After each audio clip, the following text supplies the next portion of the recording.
don't beat yourself up for being unconscious. You may have lived a life of unconsciousness right up to this very moment. And you might have been living a life of selfishness and not even known it. And you've been impacting people in a negative way, and suddenly something might have happened. You might have just come to the realization, you're like, holy shit, I've been living a life of unconsciousness. It's like that moment of realization is not the opportunity for you to beat yourself up for your unconsciousness.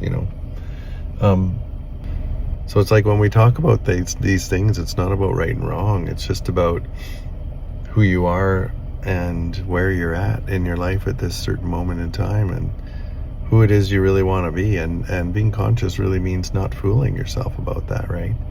Not fooling yourself into thinking you're living a life of service when you're actually walking through the world in a really selfish way.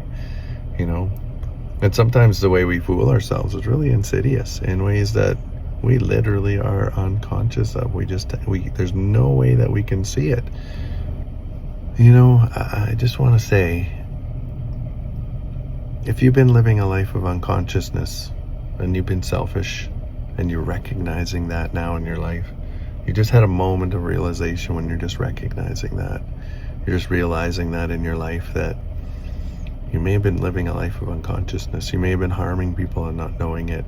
People that you love, people that you've loved with all your heart, and you were just so unconscious of your own stuff, your own behaviors, your own traumas, whatever it is. These things come from lots of different places, but the moment of realization is not the opportunity to beat yourself up. That's not why you're having it.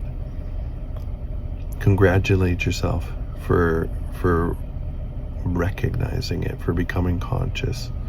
Don't beat yourself up for past behaviors. Sure, you can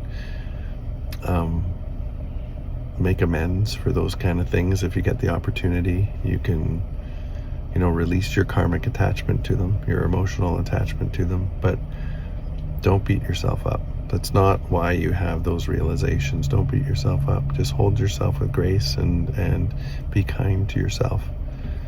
It's amazing that you've awakened yourself and become conscious to who you are and how you're walking in the world.